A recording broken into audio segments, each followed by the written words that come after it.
네, 안녕하십니까. 오늘 발표드릴 논문은 뉴립스 2024에서 발표된 The Best of Both Worlds입니다. OOD 디텍션에서 그동안 간과되어 온 근본적인 딜레마를 이론적으로 규명하고 이를 해결하는 방법을 제안한 논문입니다. 이 논문의 출발점은 아주 단순한 발견입니다. 기존 소타 OOD 디텍션 방법들이 디텍션 성능을 높이는 대가로 OOD 제너럴라이제이션 능력을 몰래 희생하고 있었다는 것입니다. 예를 들어 포엠, 여기 오른쪽에 보이는 X자로 된 포엠이라는 소타 OOD 디텍션 성능을 가진 모델이 있는데, 이 모델 같은 경우에는 FPR95를 30%까지 낮추지만 살짝 노이즈만 끼더라도 분류 정확도가 약 10% 가까이 하락하는 것을 확인할 수 있습니다. 이건 실전 배포에서 치명적인 문제로 받아들일 수 있습니다. 파운데이션 모델에서의 세이프티는 보통 세 가지 축에서 이제 이루어지고 있다고 볼 수 있는데요. OOD 디텍션 측면에서 인디스트리뷰션 디텍션과 그다음에 커버리지 시프티드 OOD, 시멘틱 OOD 이렇게 세 축으로 나눠져 있습니다. 커버리티드 시프티드 OOD 같은 경우에는 인디스트리뷰션과 동일한 Y 레이블을 가지고 있지만 이제 노이즈가 낀 데이터셋이라고 보시면 될 것 같고, 이 왼쪽의 그림처럼 살짝 비가 온다거나 아니면은 뭔가 카메라에 이물질이 꼈다거나 이런 식의 OOD를 의미하고 있습니다. DUL, 제가 발표드리는 이 DUL 같은 경우에는 이 OOD 제너럴라이제이션과 OOD 디텍션 성능을 모두 이제 잡으려고 하는 논문이라고 보시면 될 것 같습니다. 먼저 OOD 디텍션의 기본 세팅을 짚고 넘어가도록 하겠습니다. 모델이 학습한 분포를 ID라고 하고, 학습에 없던 완전히 다른 클래스가 시멘틱 OOD입니다.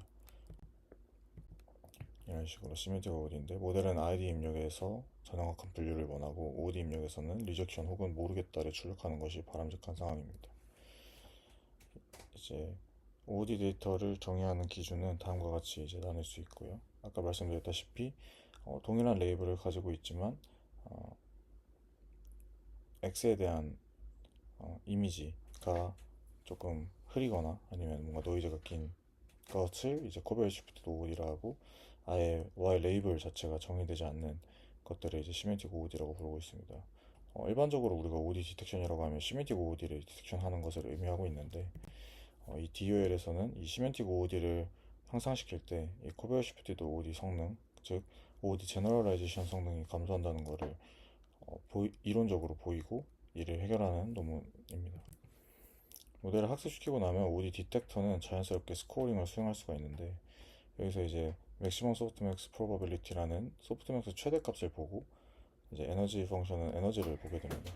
이때 이제 스코어가 세시홀드보다 높으면은 이제 OOD로 판정하는 방식을 사용을 하고 있습니다. 여기서 세시홀드는 이제 그러면 이 MSP에서 1-MSP를 의미를 하겠죠. 혹은 마이너스 MSP를 의미하고 있습니다. 여기서는 이제 그 맥스 값, 이 소프트맥스의 맥스 값에 마이너스를 씌움으로써 이제 자연스럽게 스코어가 세시홀드보다 높게 되면 OOD라고 이제 얘기를 할 수가 있게 됩니다. 기존 옥실리어리 OOD 방법들 같은 경우에는 목적 함수를 다음과 같이 나타내고 있습니다. 현실에서는 시멘틱 OOD를 잘 디텍션하기 위해 미리 수집한 옥실리어리 트레이닝 OOD 데이터를 이제 오른쪽과 같이 레귤러라이제이션 텀으로 집어넣습니다. 수식은 두 항으로 구성이 되는데, 첫 번째 항 같은 경우에는 인디스트리뷰션에서 크로스 엔트로피 로스를 사용함으로써 분류 성능을 유지하고, 두 번째 항은 옥실리어리 OOD에서의 레귤러라이제이션 텀으로 OOD의 높은 불확실성을 부여하도록 합니다.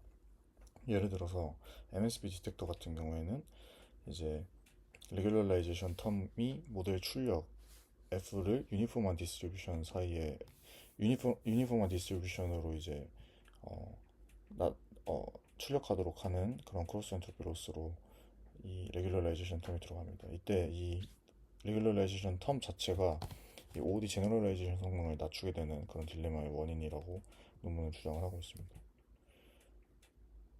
그래서 실제 배포 단계에서 인디스트리뷰션이 들어오게 됐을 때 우리가 OOD를 자연스럽게 얻을 수가 있고, 결국에 이렇게 얻은 OOD 데이터셋을 실제로 다음 트레이닝이라든지 다음 스테이지에서 이제 트레이닝을 할 수 있기 때문에 이 논문에서는 억실리어리 OOD가 필요한 어떤 세팅을 가지고 가고 있습니다. 그래서 이 논문의 핵심 이론 같은 경우에는 수식을 직관적으로만 볼 텐데, 좌변의 이제 G 에러 같은 경우에는 코베레티드 슈프티드 OD의 제너럴라이제이션 에러를 의미를 하고 있습니다. 이것의 하한이 우변으로 결정이 되는데, 그래서 결국에 이 오른쪽에 있는 OD 디텍션 로스가 낮아질 때 이 음수가 이제 붙어 있는 거죠. 그렇기 때문에 자연스럽게 이 OD 제너럴라이제이션 에러의 하한이 커지는 것을 의미를 하고, 이게 의미하는 바는 결국에 OD 디텍션을 우리가 잘 맞추게 한다고 했을 때 자연스럽게 OD 제너럴라이제이션 에러가 증가한다는 것을 의미하게 됩니다. 결국에 우리가 OOD 데이터를 써서 시멘틱 OOD를 잘 불확실해져라 라고 레귤러라이제이션 걸게 되면은 자연스럽게 그 인디스트리뷰션에 해당되는 Y 레이블에 해당되는 그 코베리티 디스트리뷰트 OOD들이 불확실해지는 그런 양상을 띈다 라고 직관적으로 이해하시면 좋을 것 같습니다. 그리고 두 번째 텀은 이제 건드리지 못하는, 우리가 따로 뭐 손볼 수 없는 그런 어, 하한인데, 얘 같은 경우에는 결국에 그 데이터의 디스트리뷰션 자체가 커버레이티드 시프티드 OOD랑 이 시멘틱 OOD 두 개의 거리가 가까우면 가까울수록 이제 이 D가 작아지게 될 거고, 결국에 그것이 의미하는 거는 제너럴라이제이션 에러가 커지는, 하한이 커지는 것을 의미합니다. 이게 직관적으로 생각을 해보면 당연히 우리가 어떤 코베레티드 시프티드 OOD가 시멘틱 OOD의 성격에 더 가깝게 가면 갈수록 당연히 시멘틱 OOD를 레귤러라이제이션 하는 텀 같은 경우에는 불확실하게 만들다 보니 이 코베레티드 시프티드 OOD도 그것에 이제 영향을 받게 되어 제너럴라이제이션 에러의 하한이 증가하게 되는 양상을 보이게 됩니다. 이 D 같은 경우에는 이제 disparity with total variation distance라고 해서 이제 분포 P에서 데이터를 뽑았을 때 모델 F랑 그 다음에 다른 모델 F'이 얼마나 다르게 예측하는가를 나타내는 지표로 디스턴스 기반의 이 데이터셋들의 이제 분포를 얼마나 가까운지를 나타내는 그런 값을 사용을 했다고 보시면 될 것 같습니다. 네, 직관적으로 이해하시면 좋을 것 같습니다. 네, 그래서 결국에 이 theorem 1 같은 경우에는 DUL을 직접 유도하지는 않지만 이 전체 불확실성을 올리면 안 된다라는 이 컨디션을 만들어 준 거고, 이 DUL 같은 경우에 결국에 Decoupled Uncertainty Learning 같은 경우에는 이것을 이제 만족하는 어떤 충분 조건을 의미하고 있습니다. 그래서 이론을 통해서 해결책을 어떻게 풀지에 대해서 보여주는 거고, 이 논문에서는 세 가지 텀을 써서 말씀드렸던 그 제너럴라이제이션 에러를 이제 최대한 그 에러를 낮추면서 OOD 시멘틱 에러도 당연히 낮추는 그런 이제 방식을 사용을 하려고 했고요. 이를 위해 제 왼쪽에 보이는 ID 클래시피케이션 항, 그 다음에 가운데 있는 이제 언설턴티를 높이는 항, 그 다음에 마지막에 이제 제너럴라이제이션 텀인데, 이 결국에 의미하는 바는 이 가운데 있는 이 SAM 트레인 데이터셋을 활용해서 언설턴티를 높인다, 이 얘기는 결국에 뒤쪽에서 말씀드리겠지만 이게 그 베이지안 인터프레테이션을 통해 이 디커플드 되는 어떤 하나의 그 클로즈드 폼으로 나타낼 수 있고, 그 클로즈드 폼에서 결국에 데이터 시멘틱 OOD 데이터가 가지는 이 언설턴티를 높이는 작용을 한다. 근데 그러면서 동시에 오른쪽에 있는 제너럴라이제이션 텀을 통해서 이 코베리티 디스트리뷰티드 OOD의 에러를 유지할 수 있게 하는 그런 이제 디커플드 스트래티지를 사용했다라고 보시면 될 것 같습니다. 이런 식으로 베이지안 인터프레테이션을 적용을 해서 좀 테크닉하게 이 데이터 언설턴티와 디스트리뷰션 언설턴티 이렇게 두 가지로 나누게 되고, 이게 결국에 이 어떤 쭉 이제 이거를 이제 베이지안 어프로치로 풀다 보면은 자연스럽게 그 클로즈드 폼 솔루션이 나오게 됩니다. 이 클로즈드 폼 솔루션 같은 경우에는 이 모델이 내뱉는 어떤 출력 값을 가지고 이제 통계적으로 이 디퍼런셜 엔트로피라고 부르는 값을 우리가 구할 수가 있는데 그 디퍼런셜 엔트로피를 가지고 결국에 이 두 개의 텀을 나눌 수가 있다. 그 텀을 나눈 다음에 디스트리뷰셔널 언서튼티만을 이제 낮추게 되는 그런 이제 학습을 진행하게 됩니다. 정확하게 높이게 되는 그런 학습이죠. 그래서 아이디 클래시피케이션 같은 경우에는 크로스 엔트로피 로스를 통해 낮추고 그 다음에 이 시멘틱 OOD 데이터셋 가운데 텀에 있는 시멘틱 OOD 데이터셋 같은 경우에는 이제 높이는 적용을 하되 동시에 이 제너럴라이제이션 성능을 유지하기 위해서 이 모델의 출력을 기존에 이제 그 아이디를 학습했었을 때 얻었던 그 분포와 동일하게 내뱉도록 이 KL 다이버전스 텀을 통해 레귤러라이제이션을 더해주게 됩니다.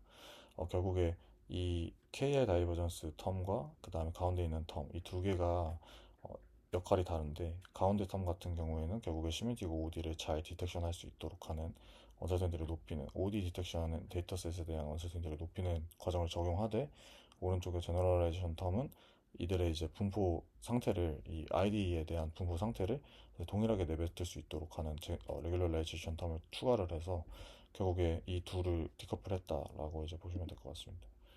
그래서 어, 이 스트래티지 같은 경우에는 처음에 이제 아이디 데이터만 가지고 학습을 진행을 한 다음에 이 억실리어리 OOD 데이터셋을 나중에 이제 한 조금만 학습을 하게 되는 그런 이제 방식으로 진행을 하게 되고 결국에 프리트레이닝 단계 그 다음에 파인튜닝 단계가 있는데 이 파인튜닝 단계가 굉장히 짧은 과정을 거치게 됩니다. 그렇기 때문에 되게 쉽게 적용을 할 수 있고 기존에 이제 아이디 데이터셋만 가지고 학습한 모델이더라도 이 우리가 시멘틱 OOD, 억실리어리 OOD 데이터셋을 가지고 있을 때 간단하게 이제 파인튜닝 할 수 있는 그런 방식이라고 보면 될 것 같습니다.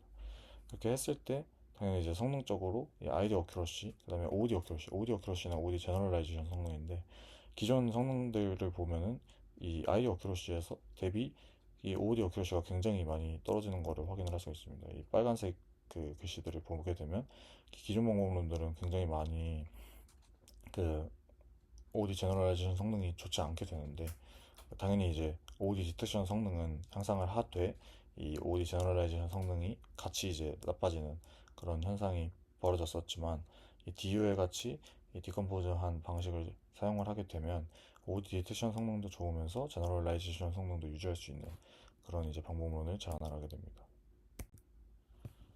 그래서 시각적으로도 이건 확인이 되는데 이 피겨 2 같은 경우에는 이 MSP 기반의 ID와 OOD의 스코어가 굉장히 많이 겹치는 걸 볼 수 있지만 A를 보면 그 B를 보면은 이 DOL 같은 경우에는 디퍼런셜 엔트로피를 가지고 이제 덴시티를 재는 건데 이 스코어링을 했을 때 ID와 OOD 사이에 깔끔한 갭이 구분력이 생기게 됩니다. 그리고 이 피겨 C 같은 경우 E의 C 같은 경우에는 이 노이즈 센시티비티 그러니까 OOD 코베레이티드 디스프레이 OOD의 노이즈가 올라가더라도 프레딕티브 엔트로피가 낮게 유지된다. 이 주황색처럼 좀 낮게 유지되는 것을 확인할 수가 있습니다. 피겨 3는 DUL의 이제 결국에 핵심 메커니즘을 보여주고 있는데 이 어떤 시메틱 OOD에 대해서 DUL 없이 파인 튜닝을 한 거, 여기 without DUL 그 주황색을 의미하고 있고요. 그다음에 그 with DUL 초록색 파인 튜닝과 그다음에 기존 그냥 프리 트레이닝에 대한 분포를 보여주고 있습니다. 이때 보면 DUL 같은 경우에는 이 디스트리뷰셔널 언설턴티가 DUL에서는 그 초록색을 보시면 되는데 이 초록색은 굉장히 올라가는 걸 볼 수 있습니다. 기존의 프리트레이닝에서 올라가는데 이 토탈 언설턴티 결국에 이제 전체 이 데이터 언설턴티와 디스트리뷰션 언설턴티를 이제 구분해서 디스트리뷰션 언설턴티만 올린다는 거를 이제 의미하는 걸 확인할 수가 있고 기존에 이제 DUL을 사용하지 않는 방식들 같은 경우에는 언설턴티 자체가 다 증가하기 때문에 이 OD 제너럴라이제이션 에러가 증가하게 된다 같이 이런 문제점들이 있습니다. 테이블 2는 DUL의 KL 컨스트레인트를 기존 방법에 플러그인한 결과이고 EBM에서 DUL을 적용하면 오디오 큐러시가 79에서 87로 대폭 개선이 됩니다. 모델이 달라도 KL 컨스트레인트 하나만으로 제너럴라이제이션 성능을 보존할 수 있다는 의미를 나타내고 있습니다. 이게 결국에 띠오렘 1이랑 정확하게 일치하는 그런 실험 내용이고 테이블 3 같은 경우에는 기존의 시멘틱 OOD 레귤러라이제이션 텀에 대한 이제 그 아웃라이어 익스포저 방식의 람다를 올렸을 때 디텍션 성능이 좋아지지만 제너럴라이제이션 에러도 함께 나빠지는 거를 확인을 할 수가 있습니다. 결국에 이 둘이 결국에 동시에 만족하려면은 이 DUL 같이 디커플드 된 방식을 사용해야 된다가 이제 메인 골자이고, 네, 결국에 여기서 이제 하고 싶은 얘기는 이론적으로 이 OOD 디텍션 성능을 올렸을 때 OOD 제너럴라이제이션 성능이 감소하는 그런 현상을 이론적으로 분석을 하고 이를 어떻게 해결할지에 대한 해결 방안을 DUL이라는 방식을 통해 기존의 시멘틱 OOD 디텍션의 언설턴티 기존의 시멘틱 OOD 데이터셋에 대한 언설턴티는 높이면서 레귤러라이제이션 텀을 통해서 아웃풋 출력 분포, 결국에 OOD 제너럴라이제이션 성능을 이제 유지하게 되는 그런 이제 방식을 사용을 하여 기존 방법론들과는 다르게 제너럴라이제이션 성능을 유지를 하고 시멘틱 OOD 디텍션 성능은 동시에 올리는 그런 논문으로 볼 수 있을 것 같습니다. 네, 이상으로 마치겠습니다.